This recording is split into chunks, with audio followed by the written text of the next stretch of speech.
This is a continuation of Chapter 7 in the American Government course. We're talking about the executive branch as it functions as the bureaucracy.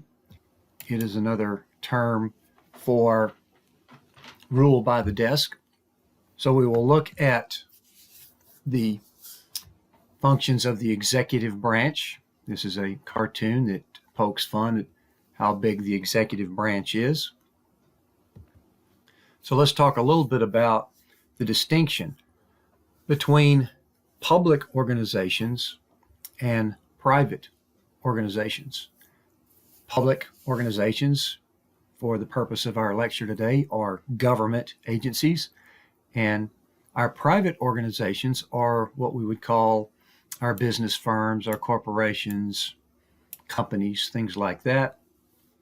They're both formal organizations that have been created for a reason, to serve a purpose, and they are considerably more efficient rather than everybody just trying to do their own thing. Private organization, particularly with respect to business firms, their major goals are to sell a product or a service which generates revenues and hopefully maximizes their profits. We do know that if they are selling shares of stock, then shareholder value is a very important part of that particular corporation, because that designates a certain health of that company as stock prices continue to go up. And private firms are dealing with competition with other firms in order to sell their product or service, and they have to deal with a certain amount of customer service in order to make their customers satisfied with their product. Now, when we look at public organizations, there is quite often the connotation that we're looking at long lines, red tape, incompetent service. And as we'll see in a minute, those are just perceptions, in many cases misperceptions. But we're looking at the public organization, particularly for this chapter, is a government agency or a government department, could be on the federal, state, or local level. And there's some pretty major distinctions between a public organization and the private organization. In the public organization and government, they are not making a profit. They have to meet certain goals. They are allocated funds through budgets. And there are certain service measures that they could look at as far as to determine how well they're doing. They have to deal with the satisfaction of the public. There is a certain amount of transparency with public organizations, primarily because they're funded by taxpayer dollars, and people want to know how and where that money's being spent for the most part.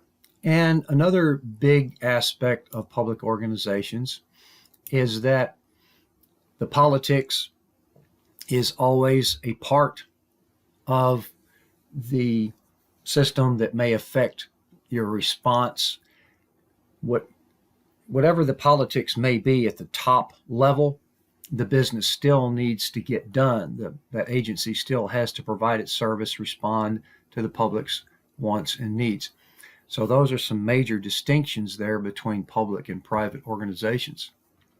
The bureaucracy is synonymous with the executive branch that we're talking about.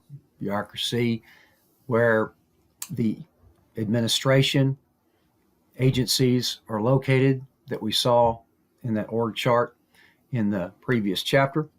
And despite this negative connotation that we've talked about, surveys show that most people are satisfied with the service that they get from government agencies. There's really not a distinct difference between satisfaction with private firms or public firms. And we see that all organizations, particularly firms that start to grow larger and larger, they can develop bureaucratic tendencies. I've been around for a while, and I can tell you that some of the best, or I guess I should say worst examples of bureaucratic tendencies that I've seen in my life were with large private firms. In one case, with a bank that was dealing with an issue that I had that was incredibly incompetent as far as handling this issue, and right hand not knowing what the left hand was doing, things like that. So all firms, public or private, can develop these bureaucratic tendencies as far as the negative connotations go.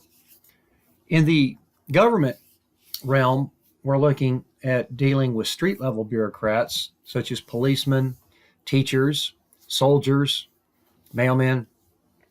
We deal with these on a fairly regular basis that are representing government providing that particular service. And then when you look at surveys, this is a compilation of surveys that was taken from another textbook. And when you rate public versus private sector employees, when it comes to motivation, work habits, competence, fairly equal ratings across the board. Now, as you might expect, when you're looking at personal achievement and ambition, that's fairly logical that you might see that private sector employees are rated a little bit higher on that because they are rewarded more for their ambition and personal achievement with respect to raises, maximizing their profit, bonuses, and things like that. And when it comes to factors such as educational achievement, values of civic duty, public service, compassion, self-sacrifice, ethics, helping other people, things like that, we see that public employees are generally rated higher in surveys on those particular characteristics. So you can see it does make some sense as to what might be rated a little bit higher from one to the other, but we can see that generally there's not a consistent difference when rating public versus private sector employees. Now, looking back, we see that the bureaucracy really grew significantly with respect to the Industrial Revolution. And when the economy was growing so big, the government grew as well in order to provide support for the economy. So in the late 1800s, we saw a pretty dramatic growth of the executive branch, particularly with clientele type departments such as the Department of Agriculture, Department of Commerce, things like that. We also see that the spoils system, which had been growing for a while, which is a system that rewards loyalty. This is where elected officials would appoint their cronies or their family or people that had donated to their campaign. So it was a system of rewards that particularly Andrew Jackson used quite well. And as we get in the late 1800s, there was a lot of talk about reform of this spoils system, which had a tendency to be corrupt, and it was very corrupt in some cases, such as on the boss system in cities like New York and Chicago.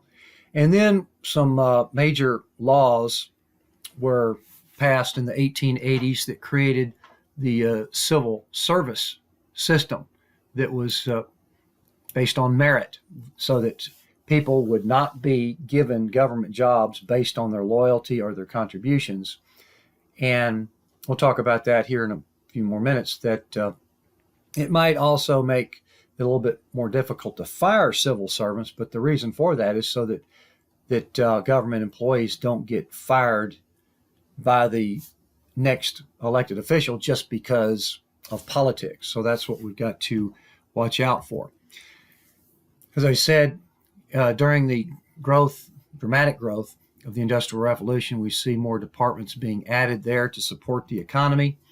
And just to give you an example of how government tends to grow in certain respects, is that in 1890, The largest government expense at that time was the Civil War Pension Fund, which was providing pensions for Civil War veterans and their widows and orphans.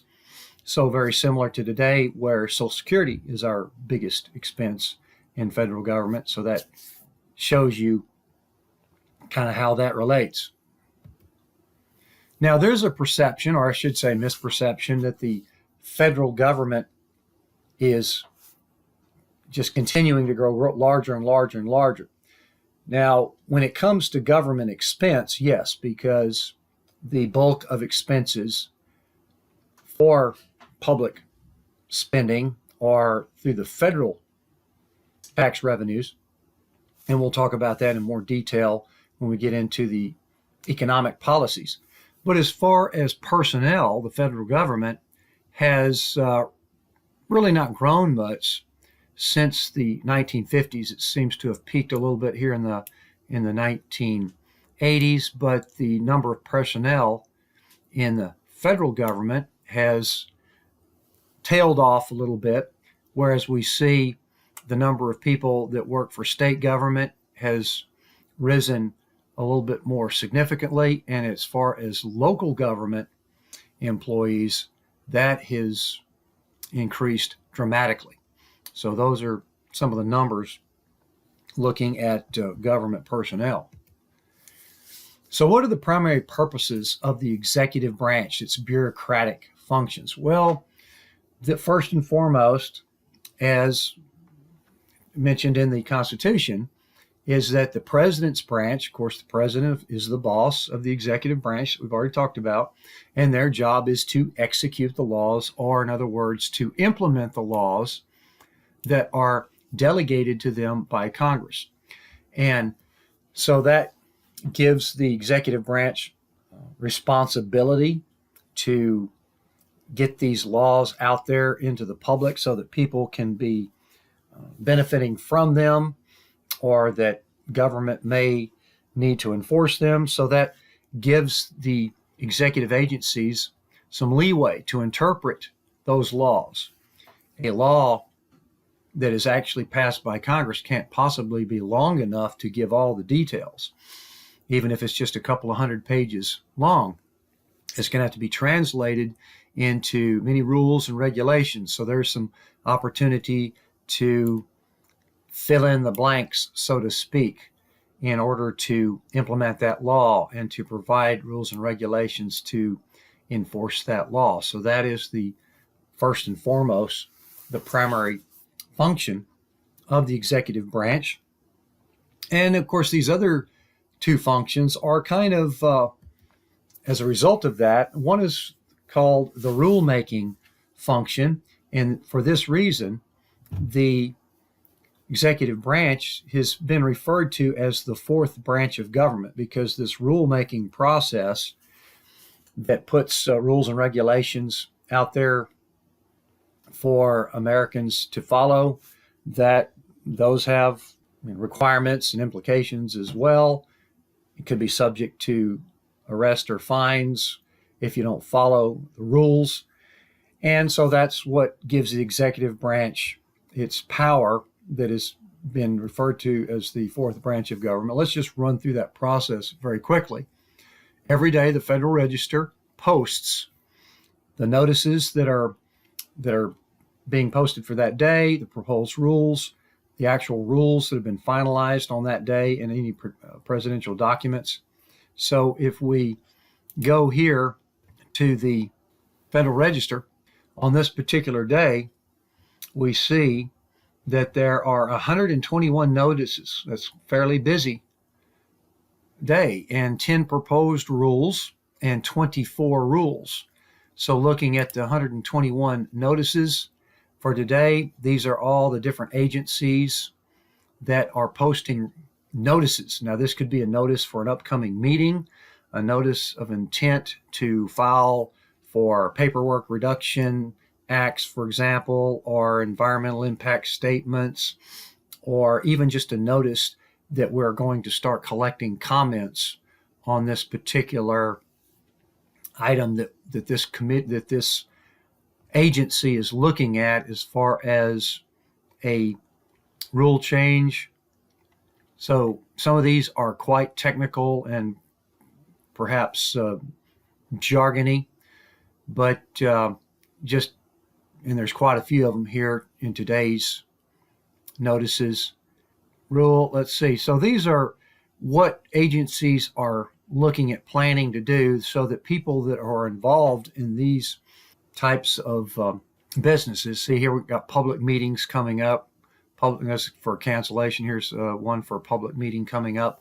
So anyone who is involved in these industries can get plugged into the process, because that's the whole point, is that people make comments and the agency has to respond to those comments.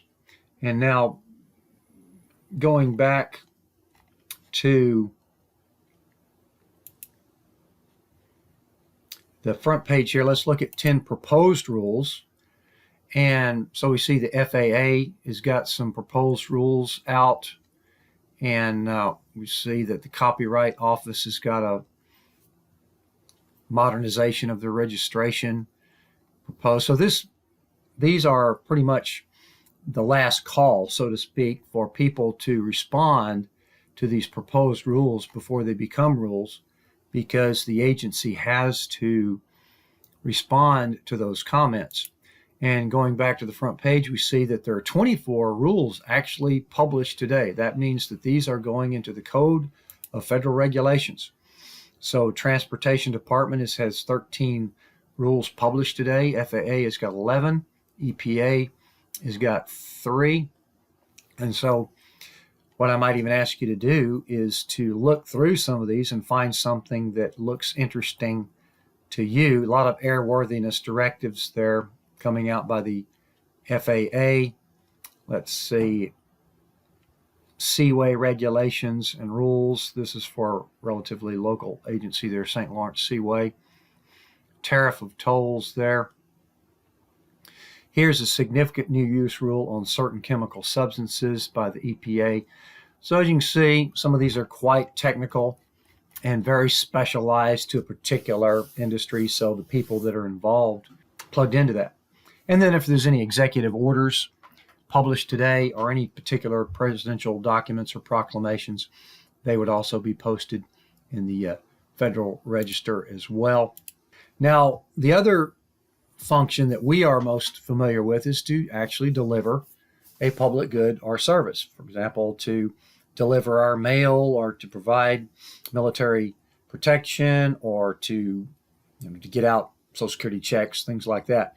So those are I've summarized those into 3 basic purposes or functions of the executive branch.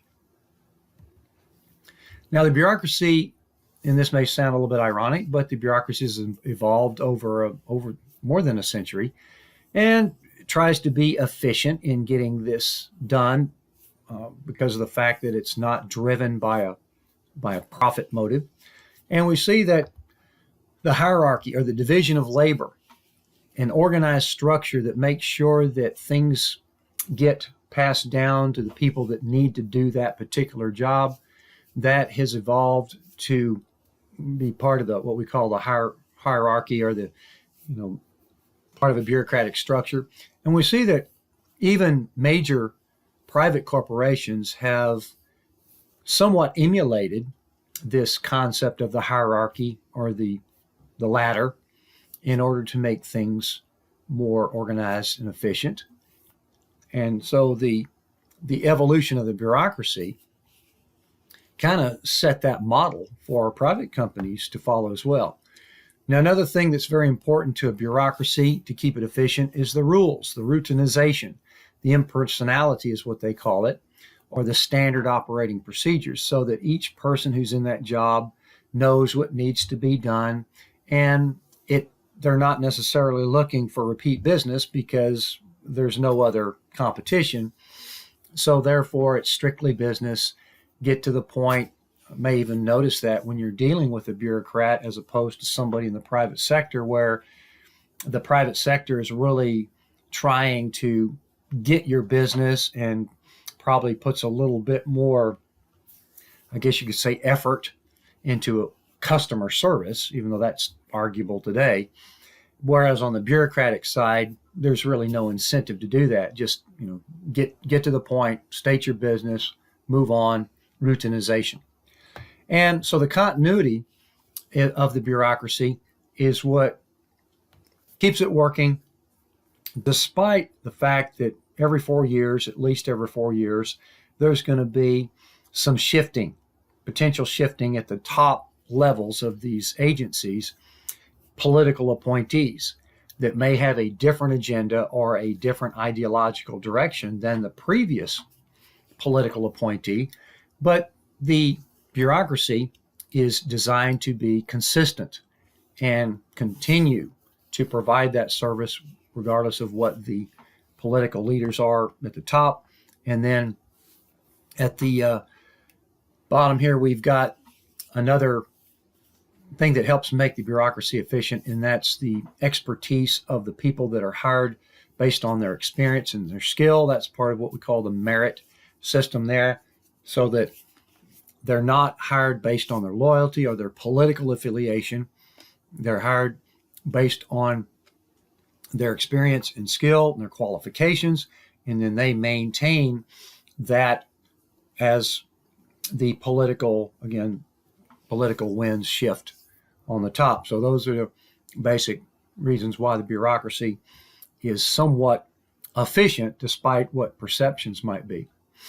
Now, how does the president, who's the boss of the bureaucracy, the head of the executive branch, how does he try to exert some control over this big group of agencies that could have approximately 3 million people that he's responsible for, so to speak, the boss of? Now, one of the things the president does is appointments. This helps him get everything under control by appointing all the cabinet secretaries, agency heads, even in some cases the vice secretaries, the undersecretaries, the ambassadors to all the foreign countries. So this gives the president some element of control that he can appoint somebody that is dedicated to his goals, loyal to some degree, that he can depend on, that he's going to handle that agency, where the president does not have to get involved on a more micro management level or on a daily basis, that he can trust that person to run that agency in the direction that he wants it run without scandals and things like that.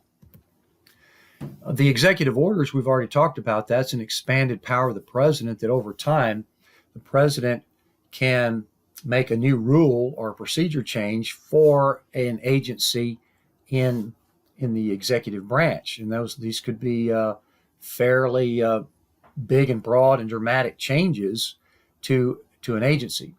And some of these executive orders will direct agencies to do certain things, such as sanctions, where the Treasury Department might get an executive order to freeze assets of people from another country, things like that. So executive orders are used quite regularly by the president to try to control the executive branch.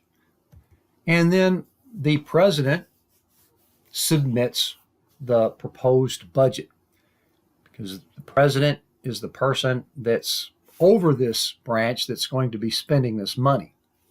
Now, this is part of the separation of powers, is that the president proposes the budget, but as we'll see in the next slide, Congress has to approve the budget.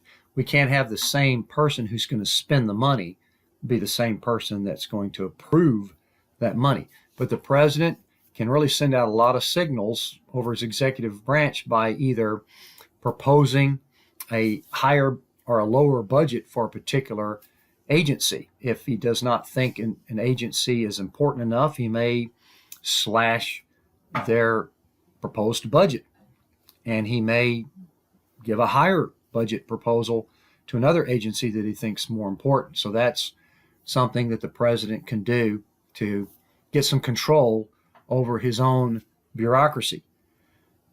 Now, the Congress, which is the separate branch from the executive branch, tries to exert some control over the bureaucracy as well, one of the things that they can do is through this concept of legislative intent, which simply means that they can make a bill more and more specific in order to get that agency to do what they want them to do. If they're very detailed, this means that the bill is going to have to be a lot bigger bill, a lot more pages to it. But if they were, for example, if they wanted to get the IRS to do specific things, they could make that bill considerably more detailed so that the IRS would not have as much leeway in implementing that tax reform, for example, or they could make the bill more vague, and that would literally give a little bit more power to that agency to interpret that bill when they're implementing it out there in the rule and regulation process. So legislative intent is something that Congress can do right off the bat as far as controlling what that bureaucratic agency can do. They also, as I said, has the power to approve the budget. So they will have, they're not necessarily just going to rubber stamp what the president gives them, and they will have some power over what an agency might get in as far as the final approval goes. So that does give them some element of control. And then, of course, there's their oversight power, which they can call agencies into congressional hearings to investigate management or waste of money, abuse of power, that sort of thing. This is one of the designated checks and balances in our Constitution that allows the Congress to keep an eye on the executive branch. So that's one of the elements of control that they can use.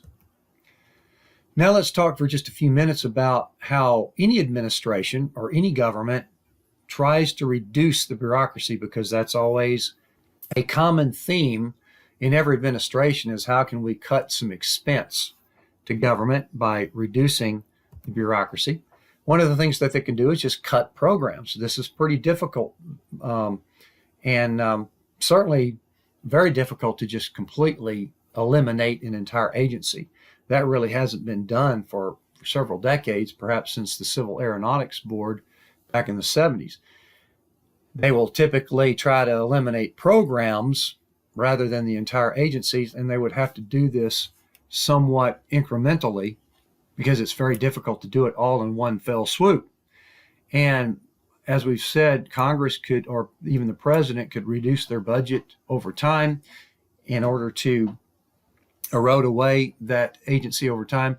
And then sunset provisions is a way that Congress, for example, can set out 10 years in advance and say that in 10 years, this agency will no longer exist, so that we can kind of prepare for that over time. So termination is one way to reduce the bureaucracy, but as you can see, a little bit more difficult because these agencies develop a lot of public clientele, a lot of public satisfaction of people that need that agency or depend on that agency. So it makes it a little bit difficult. One of the things that, particularly on the more conservative side of politics, is to deregulate. And by cutting regulations, that simply means that you're going to have fewer rules to inspect and monitor and keep track of. So therefore, you will need less personnel to keep track of the regulations if you have fewer regulations. So that is a fairly logical method and to try to reduce some of the bureaucracy. It does kind of ebb and flow depending on what administration is in power. And we do see that in some cases, reducing or eliminating regulations could over time backfire. And we see that things did not get done because there was not enough regulation on that. And then the regulations would come back into play. And that's regardless of which political parties in power at the time. If something goes wrong and more regulations are needed, well, that might happen. But deregulation is a fairly common way to try to reduce the bureaucracy. Evolution is something we've already talked about, where the federal government in particular delegates or passes down a particular function or an agency down to a lower level of government to let the states handle that. One of the more, I guess you could say, successful examples was the welfare program, now called TANF, Temporary Assistance to Needy Families. Back in the 90s, under the Clinton administration, that was delegated down to the states to implement those programs. However, as we'll see later on when we get into the economic policies of federal government, much of that is still funded by federal expense. So even though the manpower can go away from the federal side and then delegate that down to a state and local level, most of the funding still comes from federal tax revenues on that. So that's part of our federal system. Now, one last thing that the government might try to do is to take that program out of government and put it into the private sector. This is called privatization. And this is also very difficult to do because, for the most part, if there is a agency or some type of service that could have been put in the private sector for them to make a profit off of, it probably would have been done a long time ago. And yes, there is some debate on whether or not things such as Social Security or education, things like that, could be totally privatized. But we've seen over the many decades of research that there are more social costs than there are benefits to privatization in many of those cases, and that's why it is very difficult to do that. Now, I might even ask you to come up with an example of a type of service that could potentially be privatized.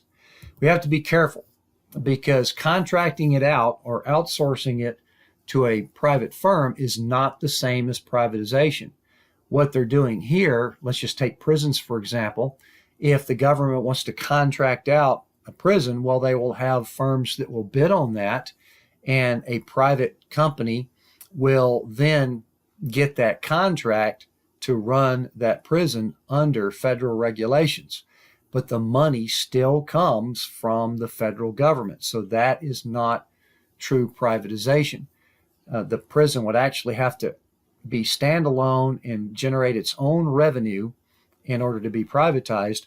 And there were some examples of that, perhaps as recently as the 1950s, to where prison farms would raise cattle and raise crops and do manual labor jobs and actually generate their own revenue to finance the prison. Those were, for the most part, corrupt, with lots of other problems involved with them, and that model was discontinued, where fully privatization of prisons is not necessarily an option in today's world, but there have been some states that have been looked at contracting out the prison, which could be a win-win situation where it might could save some money for the federal government. At the same time, the private prison contractor would have to oblige with federal rules. So there's some options for that as well. So that is the completion of Chapter 7 on the executive branch. We've talked about the structure of the executive branch, and in this chapter we've talked about the bureaucratic functions of the executive branch.